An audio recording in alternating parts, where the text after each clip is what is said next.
So I'm just gonna watch like your first fight or so. We'll see where you're at, and then I'm gonna start talking about things. One. Attackers incoming. Join me in defending the field. I will give you shelter. They're unsuccessful. Exactly what we need. Devour them.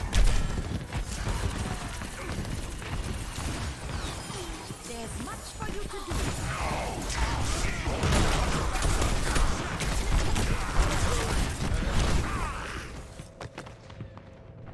Honestly, that wasn't bad. Like, it can be cleaned up a bit, but that was shockingly unbad. I'm gonna watch that one more time, but actually I might watch your second fight before I really start talking. Because, like, this is your first engagement. It's unclean, which is part of why it doesn't work. And maybe your next one goes better, right? Maybe we just made a few mechanical errors.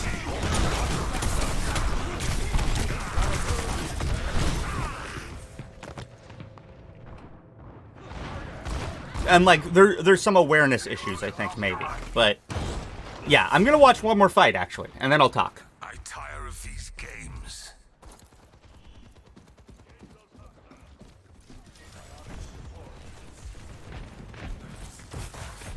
Yes, it definitely does. So there's a time delay, so I don't remember what I said.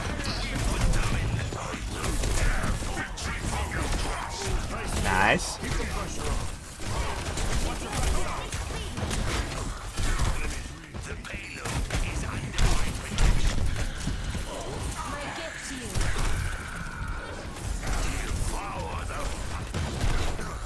Okay.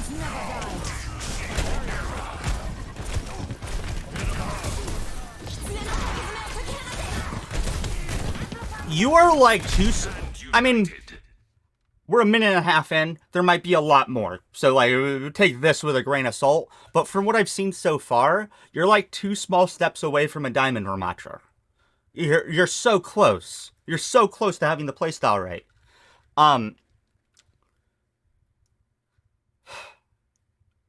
There's a slightly more efficient way you can be using his cooldowns I'm going to talk about in a second. But the biggest thing I want you to take away from this VOD, if nothing else, is your cooldowns. Like, play around your cooldowns. And you cycle them. So and you've kind of been doing that, right? You have your shield and your slow, and you drop those to poke them and poke people, maybe get a pick, but usually it's just about building more ult charge and closing some distance, and poking, yeah? Drop your shield, slow them down so they can't get out of the way as fast, poke, poke, poke, poke, poke. And then you're playing for your punchy mode, right? Which is where you can actually, like, really fuck people up and run them down and kill them, especially if they, like, overextend, which you've been waiting until people have been killable before you hit it, which is really good. You're waiting until they make mistakes into you, and then you go punchy mode, right? But then when your punchy mode ends, we are cycling back to poke and build ult charge. And if you don't have those cooldowns, then you are literally leaving the fight. Yeah? I mean, you can back out shooting, but you're backing the fuck out because you have no cooldowns. These are your entire ability to tank. And without them, you aren't a tank anymore. You are a very large DPS that doesn't do a lot of DPS. Yeah? So, like I said, there's going to be a lot more to talk about, and I'm going to go more into, like, how to more efficiently use these and stuff, I think, deeper into the VOD. But if you take nothing else from this, this is your tank ability, and without them, you have to just chill. Yeah? So, right here, you're actually doing pretty well. Like I said, there's some efficiency things, but whatever. Right? And then our cooldown in. Oh, wait. I didn't go back far enough, huh? Ah, yeah, here it was, I think. We have no cooldowns, and we walk up through the choke and take an insane amount of damage and very nearly die. We get our shield in the nick of time. And yeah, your cooldowns were close, but close isn't enough, especially not pushing through a choke. Pushing through a choke, you have to have the shield, yeah? Yeah, So, like I said, there's going to be a lot more to talk about, but that's probably the single most important change to make, is just be super disciplined about playing around them. And cycling them, yeah? There's kind of a rhythm you fall into, that... Here, I'm going to give you the rhythm now, actually. It's... Oh, and I'm going to give you some important tech. So, shield slow, or slow shield, depending, but you throw them out at the same time, basically, to close distance and poke. Either take some cover, or go punching mode to close distance, punch somebody, etc. Towards the end of your punching mode, we have already backed out to safety, so when it ends, we can drop another shield and start poking again, or chill around a corner, drop another shield, start poking again, and you kind of just shield, slow, poke, poke, poke, poke, poke, punch, punch, punch, punch, run for cover, shield, slow, poke, poke, poke, poke, poke, punch, punch, punch, punch, punch, run for cover. Over and over and over again. And in low and middle elos, no one understands ebb and flow at all, right? It's not just you, it's this entire lobby, and basically every lobby in this elo, right? That backing out towards the end of your cooldowns, they don't do that part, right? They go in and they stay in until the fight is done. So when you back out and get your cooldowns back, they're going to try to push into you and throw all their cooldowns, and your next punchy mode is probably just going to clean up fights. It's probably not going to be a lot of, I go in, I use all my cooldowns and kill nothing, but I get out alive. And then I go in and I use all my cooldowns and kill nothing and get out alive. In higher elos, it really do be like that, and it's fine. In lower elo, so long as you're getting out alive, that's great, but with even kind of medium mechanical skill against players of this elo, you'll only have to cycle once or twice, if that, before you start cleaning up kills, which is how this has been going so far, by the way. I just want to, just because this is working in low elo, this sort of run into them and kill them, as you climb, you will have to be very disciplined about getting the fuck out before your cooldowns are over, yeah? Oh, right, and then the tech thing. This is just really, really important Ramattra tech. Oh wait, actually, maybe you did it. Let me see. Oh, okay, you know what? No, I take it back, I thought you had gone into punching mode and then done Ramattra ult. So, if you are already in your punchy mode, do not hit Q. Cancel it, then hit Q, because it'll refresh your armor. Whatever amount of armor you've lost punching people. So, I think this is actually kind of an okay time for an engagement. You're running them down, there's other ults going off, so we'll see how this goes. But in an ideal world, you want to go in punching, and then when you lose all your armor, or your punchy mode ends, whichever happens first, you cancel your punchy mode and you hit Q and you get that armor back, and now you're in deeper even longer. And that's one of the big strengths of his ult. This 15 a second tether thing, it's good. Don't get me wrong, it's good. But the getting 200 armor back or 275 armor back is actually fucking massive. The uptime it gives you in a form that is your real threat. Because your pokey form it's not a threat. This is scary as shit. You run people down, yeah? Yeah. Yeah. Yeah, absolutely great timing. There was no reason to wait the extra 4 seconds for that cooldown to come back just to do the tech.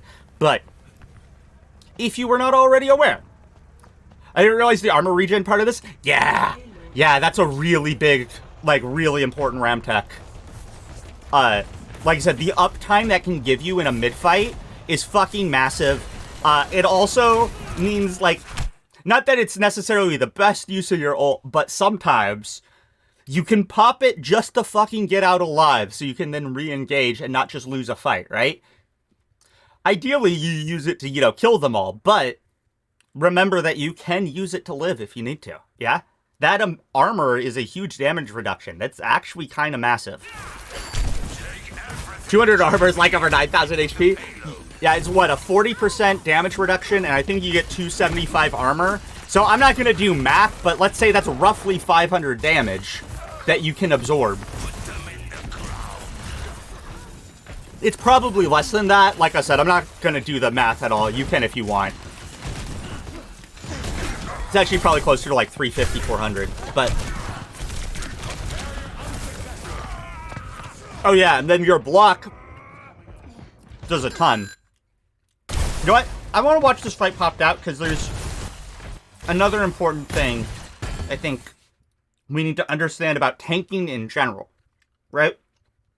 I've been talking about micro of the hero, and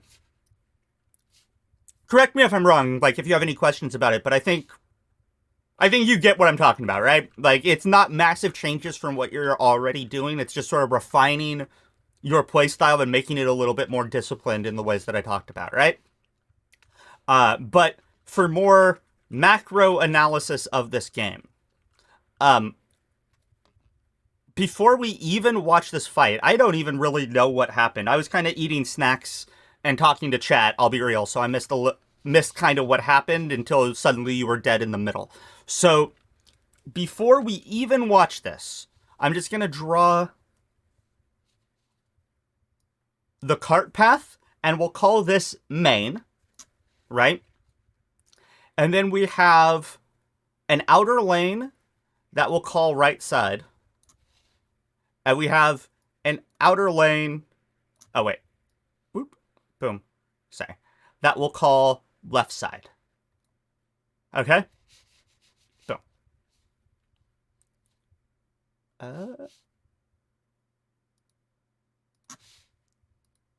There we go. Okay. Sie werden dich nicht kriegen.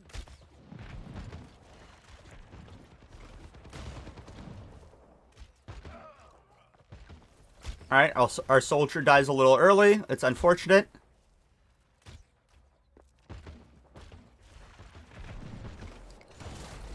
Okay.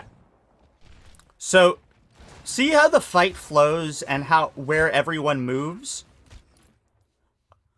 There's two lessons to learn from this. One is simple but hard, and the other is really complicated but actually pretty easy. Ironically. So the simple but hard one is just be looking around all the time. Head on a swivel. Every 3 to 5 seconds, literally 180 or 360, you have wall hacks on your teammates. See where all of them are and at least get an idea of what it is they're doing so you can position relative to them. Because you could argue day and night that they should be positioning relative to their tank. You're in gold.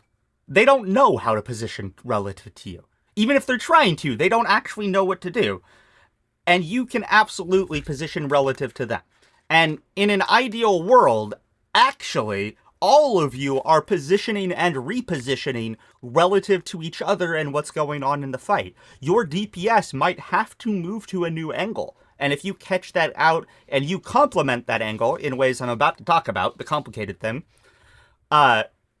you can really, really carry fights, yeah? So, complementing angles.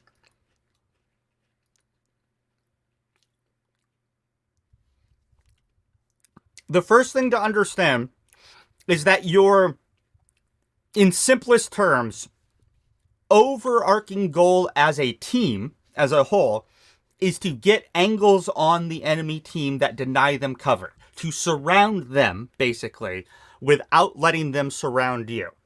And surround does not mean you have to have somebody... Oh, let me change colors here. You have to have somebody, like, fully behind them, right? You don't have to fully surround them. But if somebody pops up here, and somebody is playing over here, right? They have nowhere they can back up to or push into. Like, they have nowhere to hide without taking damage. Yeah? Even if they back up around this corner, this guy can still keep shooting them, at least, right?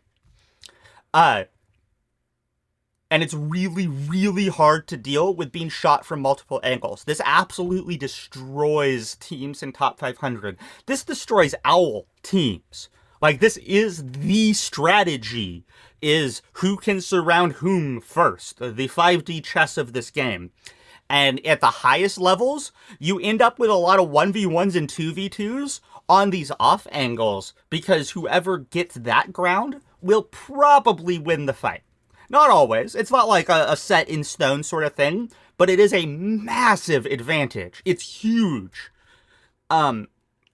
So, boom, boom, boom, boom, boom. With that in mind, let's watch this fight one more time and think about where you could be moving relative to your team to be surrounding them or denying their angles from surrounding you. Can you all not hear the music?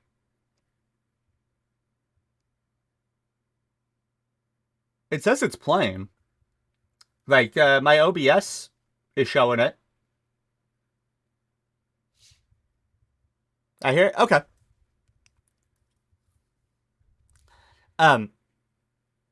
Yeah.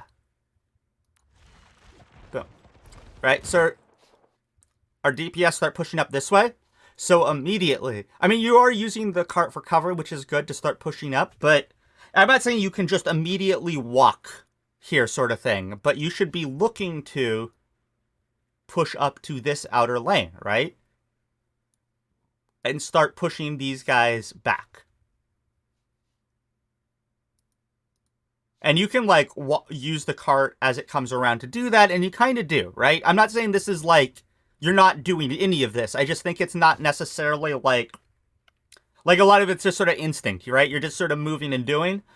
So hopefully this will make it more clear what exactly you should be doing, right? And why.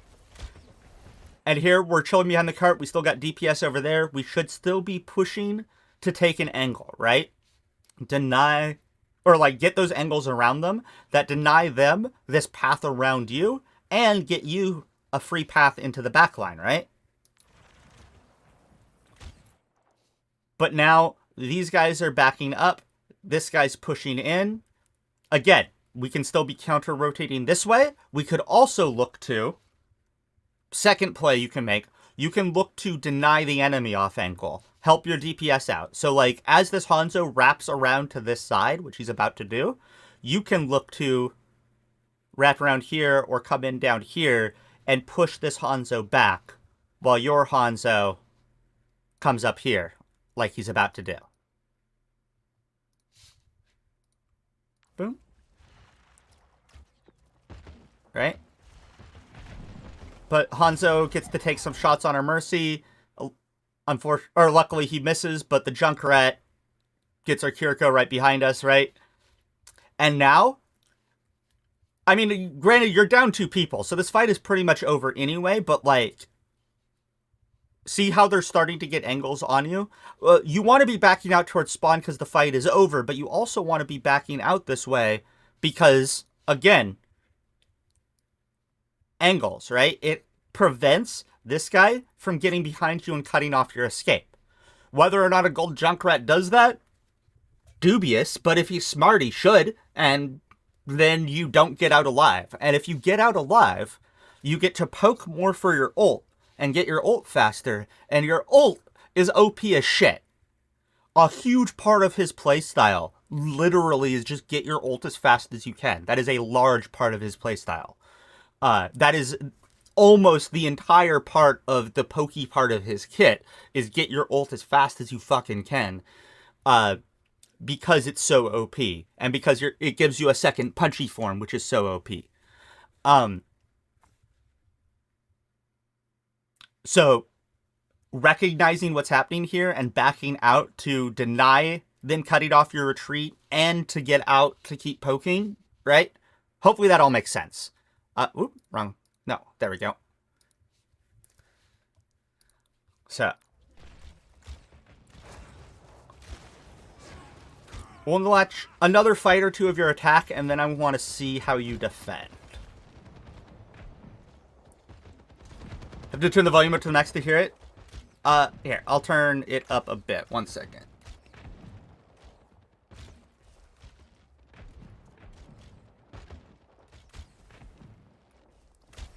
There. Hopefully that's better.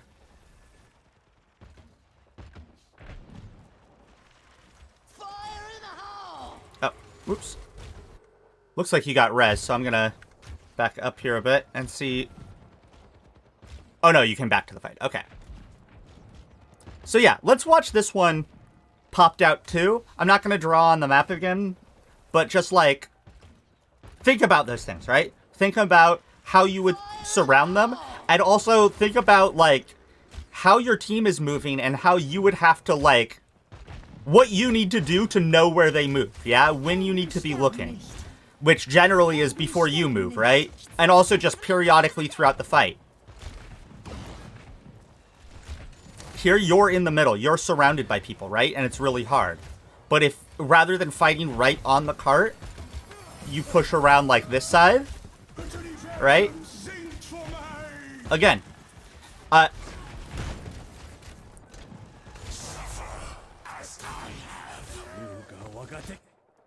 if you're starting to get the idea that these outer lanes, these off angles are OP, it's only because they are.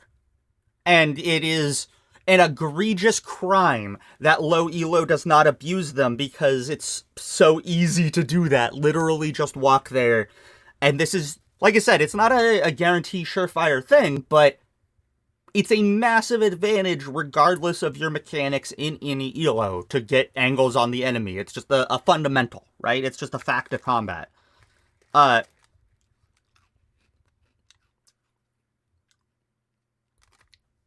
Shit, I forgot where I was going with that. I know, I'm getting a little ranty.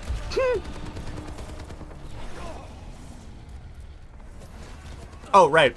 The power of these off angles. As a tank, you don't always need to be pushing on the outside. Sometimes it is you on the cart, sometimes you are the one in the middle. But the important thing to understand about being in the middle is bait. It's a trap. It is a low ground with little to no cover, surroundable by high grounds with cover. Almost always. That's just literally how these maps are designed on purpose. It's an intentional design choice, yeah? Along with the 3-lane thing, you see that a ton in these maps. There is almost always 2 outer lanes around whatever the main lane is, yeah? Anyway, so if you are in the middle as a tank, it's because you're bait. You want the enemy team tunnel visioning on you, pushing into you, throwing their cooldowns at you, because you know you have the cooldowns to tank it, you have an escape route or supports pocketing you, or whatever it is that you need to live while standing in the middle. And if everyone is looking at you in the middle, that lets your DPS take these angles for free. And that's so fucking strong for them. But you're in an elo where literally no one understands that, right? And you could scream into the mic all day begging them to off angle. They'll be nonplussed by that, I think. But the thing to understand really is that while it may be ideal for a tank to soak up attention and cooldowns while they DPS off angles in a lot of situations, the off angle is what is important, not the hero that does it. Yeah? Some heroes are better and worse at it. So, like, it might be harder if it's the wrong hero doing it, but it still needs to be done, right?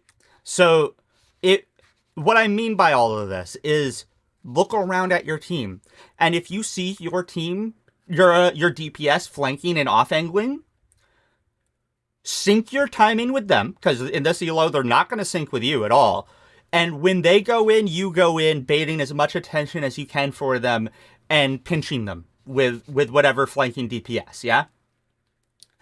And if your team is all playing low ground main in the middle, and their team is all playing low ground main in the middle, understand that you will roll them as a tank getting around them because they just gave you free access to the enemy backline. You can just walk on them and kill them. Yeah?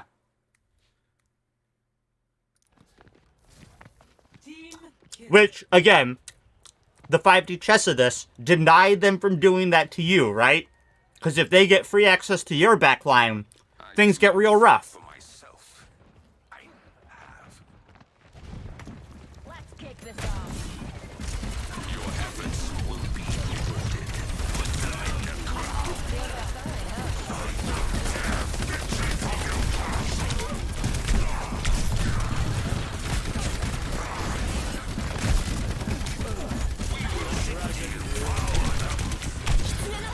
That was a lot better. The first slow you threw out, you just kind of chucked randomly and it didn't hit anyone. Try to get more value out of it than that. When I say, like, we're cycling these cooldowns fast and we're just throwing them out, it's not literally just throw it out, right? It's as fast as we can get good value off of it, right? We're not wasting it, but we're not holding it either. We're building that ult as fast as we can. And that slow really helps you do that by making it easier to track these people and getting more damage onto them. Sometimes it'll help you confirm a kill. Mostly it just results in you getting another 5 or 10% towards your ult. Which doesn't seem like a lot, but that shit adds up. And the faster you get your ult, the faster you can win these fights. Yeah? Do you think you'd be able to get around to doing a VOD of mine before next patch? Or did you already and I missed it or something? I'm not sure. I don't remember if I did yours, or if yours was so old it had already been patched, to be honest. But this is all I have right now in... Oh, wait. Whoops. You can't see that. I just have these two. The one I'm doing right now and NGC.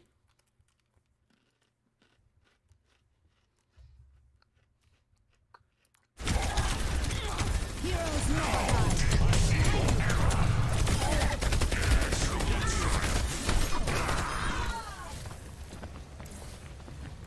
I'll be real, I totally forgot about the finished VODs channel and I haven't been using it all week. I just now remembered I should be doing that. I do not fight of Oh, if you edited the old message, I might have deleted that without knowing. If you still have the code though, I'll probably do it tomorrow.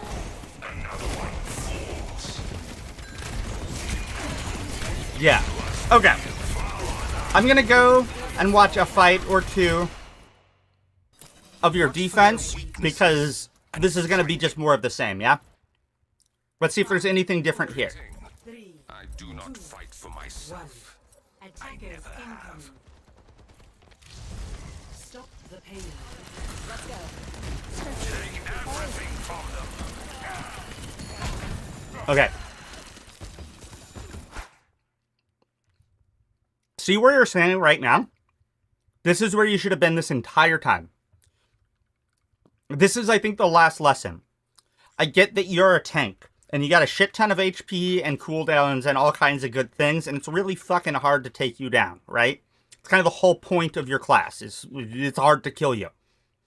But I talked about, like, cycling your cooldowns and playing around your cooldowns. Well, you really don't want them to get forced out of you. You want to get to use them when you want to use them, right? And especially at a higher level, but even now, even in gold, this is shockingly a resource management game. Very, very often, the team that has more cooldowns when the brawl really begins will win. Most of the time, yeah? So if you are standing in open space and enough people shoot you that you have to use your punchy form to get out alive, well, now they have a resource advantage. And whether or not they push on that in gold, who the hell knows, right? But you just made everything harder for yourself and easier for them for at least a few seconds by getting your cooldowns forced out rather than forcing theirs out. But if you're standing around a corner, around a wall, they can all shoot you and they cannot possibly kill you, and then your supports can just heal you up. They can't force your cooldowns out. You get to choose when you commit them, yeah? It's a really important thing to understand. So even though you're a tank, you still want to be playing cover basically at all times, like, or at least as whenever you aren't just straight up running people down, but kind of even then be aware of cover. Because if you have an option to, like, use this car as you run people down to break LOS of others, that's kind of awesome, right? You can still be aware of things you can use as cover even when you're running them down. But mostly it's don't get your cooldowns forced out by other people. Choose to use them, yeah?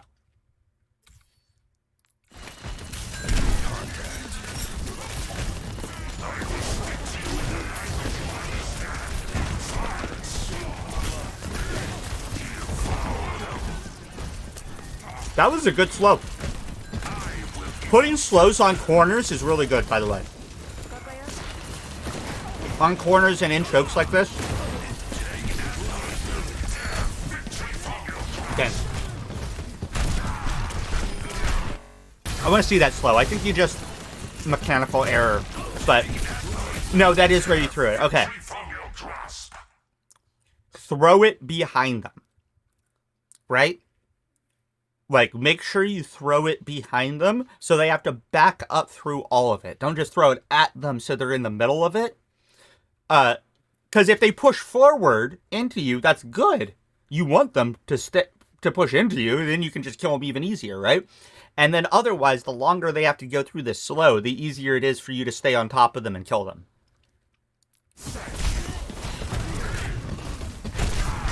Or even better, run down that Mercy. Oh yeah, get them Moira. Good job.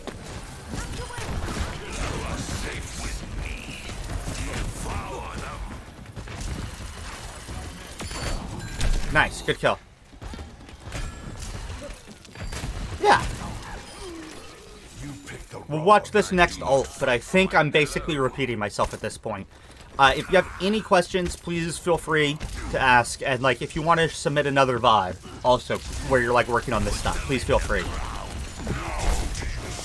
Okay, that just got bubbled. Whatever. And then here, now we back out. We got 3 seconds left. Yep. Good! Except, there was no reason to stand there to block some damage. Block it for what? Just leave. Yeah? Like, that helped no one except gave them a tiny, tiny bit of ult charge. I will give you shelter. My ultimate is ready. Take everything from me. Good block. Couldn't save your Hanzo, but good job, dude. Seriously. That was really good reaction times for gold, honestly.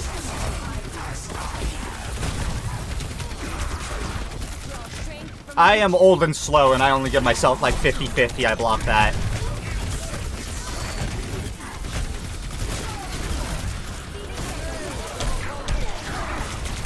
Block, block, block. Just block, just block, just block. Just block, just block. Yeah, all you had to do was stand there blocking while your Mercy pocketed you, and your tether kept going. Yeah? It's so hard for them to push into that. Just keep your tether attached and keep blocking.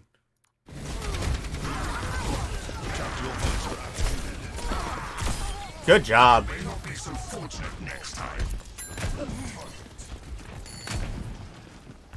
Okay, I like that. I like that. You were ready to help your soldier. He didn't need it, you back out. Excellent. You had wall hacks there. That was good. Yeah? Like I said, you do a lot of the right things a lot of the time. It just needs to be a little bit cleaner and more disciplined. And like I said, you're a diamond, Ramattra. You're so close to there.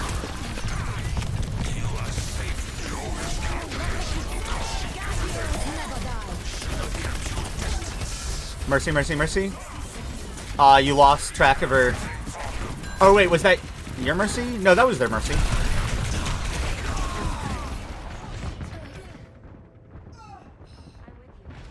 Okay, yeah. I'm gonna call that one there. If you have any questions about this, like I said, hit me up. So should I throw the slow behind them? Also, is it worth blocking despite some DPS loss in that situation? Yes and yes. Well, so I say throw it behind them. It depends on... So it's a zone. Think of it as a zoning tool. So if you are trying to escape them, throw it in front of them such that they have to run through all of it. If you're trying to push into them, throw it behind them such that they have to run through all of it or stay in your effective range while you beat them to a pulp. Yeah? It's all about just preventing them from where you don't want to go, or making it harder for them to go there, yeah? And making them run through as much of that slow as you can, rather than just putting them in the middle of it, yeah? So it's a little bit of game sense, but I don't think it's that hard, yeah? And then, as for the blocking, yeah. If you have a support alive and your ult is going and tethered to people, as low as you were. So if you have enough health, by all means punch them and kill them. But if you are getting low, stand there blocking while keeping your tether. And instead you kept punching while backing out. And so you lived by getting behind the cart for cover, but you could have lived by staying attached to them and blocking, and that would have been much harder for them, because they would have had to keep pushing into a almost unkillable tank that's bleeding them for 15 a second. Yeah? And what that won't by itself clutch that fight. Yeah, it's not going to just win that fight. What it's going to do is stall for 10,000 years while all the rest of your team that died comes back, and then they're going to clean it up for you. Yeah, so long as you just stay alive. Now, I say that you need to assess yourself whether or not that's going to work. Sometimes you just don't have the healing. Either both your supports are dead, or you just got like a Lucio or something, a Zen, whatever. Or they just have so much damage that even your block and a Mercy or whatever you do have just isn't enough. So you will have to assess whether or not that's going to work. But in that case, in this situation, you absolutely could have lived there, I think.